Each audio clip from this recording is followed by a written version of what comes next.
কি অসাধারণ পুস্তক, তাই না? সুন্দর আবরণ, সজ্জিত পৃষ্ঠা,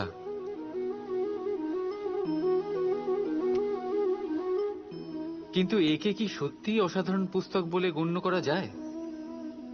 এটাতে যা লেখা আছে তা কি সত্য, প্রেরণাদায়ী, আমাদের জন্য মূল্যবান? কি করে নিশ্চিত হওয়া যায় এই বিষয়ে? এবার আপনারা বলবেন, এ তো সহজ ব্যাপার। আবরণ দেখে পুস্তকের গুণ বিচার করা যায় না। তার জন্য আপনাকে সেটা পড়তে হবে, সেটা বুঝতে হবে, সময় দিতে হবে, তাই না? একদম ঠিক ভাবছেন আপনারা। আশ্চর্য বিষয় হলো এটাই, একটা পুস্তকের ব্যাপারে আপনারা এই সব কিছু জানেন, কিন্তু কোনো ব্যক্তির ব্যাপারে আপনারা এইসব কথা নিয়ে একদম ভাবেন না। ব্যক্তির মূল্যায়ন তার বস্ত্র দিয়ে, তার শারীরিক রূপ দিয়ে বা তার সৌন্দর্য দিয়ে করা যায় না। তার জন্য আপনাকে সেই ব্যক্তির মন পড়তে হবে, বুঝতে হবে, তাকে সময় দিতে হবে। কিন্তু আমরা কি করি? গঠন, রং আর সৌন্দর্য দেখে আকৃষ্ট হয়ে যাই, সেটাকে প্রেম ভেবে বসি। আর প্রত্যেক দিন কাউকে না কাউকে এটা বলতে শোনা যায় যে তার প্রেম কাহিনী সফল হল না, সে প্রতারিত হয়েছে। কিন্তু এতে দোষ আর কারণ নয়, স্বয়ং আপনার। আপনি সেই ব্যক্তিকে সময় দেননি, আপনি সেই ব্যক্তির বিচারধারা পরখ করেন। প্রেম কিছু মুহূর্তে তৈরি হওয়ার রন্ধন নয়, এর স্বাদ আস্বাদন করার জন্য আপনাকে জীবনভর সময় দিতে হবে। তাহলে সময় দিন, একে অপরের রূপকে নয়, আত্মাকে চিনুন। আর অতি অবশ্যই মন প্রসন্ন হয়ে বলে উঠুন,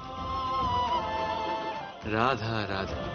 সূর্যের কিরণে পৃথিবী উত্তপ্ত হয়, কিন্তু তাও সে নিজের উর্বরতা কখনো হারায় না। কেন? ঘন অন্ধকার রাতে শুধুমাত্র একটি কম্পমান প্রদীপের শিখা দেখেও মানুষ আশায় বাঁচে। কেন? চারিদিকে অশুভ দেখার পরেও মনুষ্য জাতির অস্তিত্ব এখনো কি করে? এই প্রশ্নের উত্তর হলো বিশ্বাস। এই ধরিত্রীর বিশ্বাস যে প্রচন্ড গ্রীষ্মের পর আসবে বর্ষা, এই জন্য সে নিজের উর্বরতা হারায় না। আবার সূর্যোদয়ের বিশ্বাসই আমাদের ঘন অন্ধকার রাতেও কিন্তু বাঁচিয়ে রাখে। বিশ্বাস যে যখন পাপ তার সীমা অতিক্রম করবে, আমি আসব কোনো না কোনো রূপে। বিশ্বাসী সেই সার যা মানবতার অস্তিত্বকে বজায় রাখে। বলতে গেলে লাগে এক মুহূর্ত, ভাবতে লাগে কিছু ঘন্টা, বুঝতে চেষ্টা করলে কেটে যায় মাস, আর সিদ্ধ করতে গেলে কম পড়ে যায় গোটা জীবনকাল। নিজের উপরে বিশ্বাস রাখুন, নিজের কর্মের উপরে বিশ্বাস রাখুন, প্রেমের উপরে বিশ্বাস রাখুন। জীবনে সুখ অবশ্যই আসবে। আর মন প্রসন্ন হয়ে বলবে, রাধা রাধা।